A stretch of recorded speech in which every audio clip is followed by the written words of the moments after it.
Have you ever noticed that a lot of these gaming news websites, they always seem to cover a lot of the same stories and sometimes the same manner? Have you noticed recently the number of misogynistic posts that have shown up on places like Kotaku and Polygon? What if these sites that seem like they're in direct competition, what if they were actually colluding with one another? What if they got together and decided as a whole what games they're going to cover, how they're going to cover it, and also which news stories they're not going to cover, which stories they plan on burying as a group and keeping out of the spotlight from their viewership? That may sound like one crazy-ass conspiracy theory. But according to Brett Bart, who has read emails from a secret mailing list with prominent gaming news websites, this appears to be no longer a theory but an actual conspiracy. High-profile editors, reporters, and reviewers from places like Polygon, Ars Technica, Kotaku, Yahoo News, and several others have a secret mailing list. And on this mailing list, they get together and they decide which stories they're going to publish on their front page, which stories they're going to keep from the public. Now, this was uncovered by way of the Gamergate that has been unfolding over the last several weeks. And if you don't know what Gamergate is, it's actually a huge damn mess. And it covers a lot of different areas, all of which I can't cover in this video.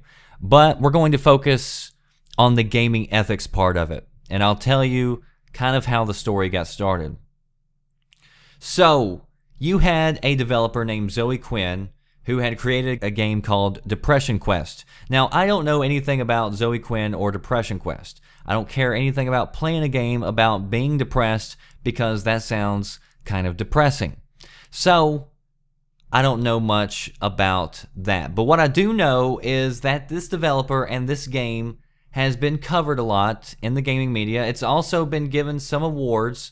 And this person has slept with multiple people, which doesn't matter. But what does matter is that some of these people have been tied to one award shows, and another person has been tied to a prominent gaming news website. And it was actually a journalist who apparently she slept with who had covered her game and her products and his reporting. Now that's where the issue lies, because this is obviously an ethical question. And whenever these allegations were first brought up, there was a large group of people in the public who said, look, we want the journalists, we want the media to do their jobs, we want you to look into this and just ask the questions and just report on the story no matter where it goes. Because that's what a journalist is supposed to do. They're supposed to go report the story.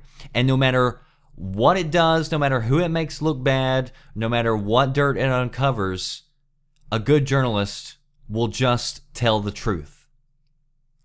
And instead of the media coming out and telling the truth and going out and reporting the story, they actually did the complete opposite. They tried to bury the story. They tried to black it out and not talk about it whatsoever. And instead of actually accomplishing what they were hoping to do, instead of actually burying the story, it actually ended up bringing more light to it, because more and more people actually started looking at it and saying, look, it's blatantly obvious that you are going out of your way not to talk about this. And so they turned it around, and not only did they basically not talk about the story at hand, they actually tried to turn it around and start attacking gamers. And so they started calling gamers misogynistic. They started saying people were going after Zoe Quinn and some other people simply because they were women, not because there was potentially ethical questions going on at prominent gaming news websites. So they kind of took the blame and turned it around and tried to blame it on gamers. Well, now we know some backstory about this whole ordeal as it was going down.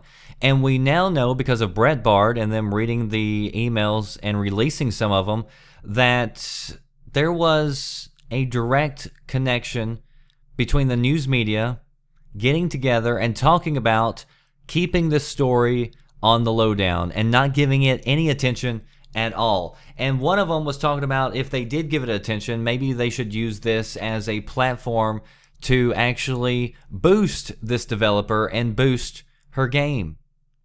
So what I'm going to do is I'm going to leave a link down in the description box so you can go read this article, because this is something that I can't just explain to you. This is something that I don't want to just explain to you. I want you to go research it for yourself and look into it.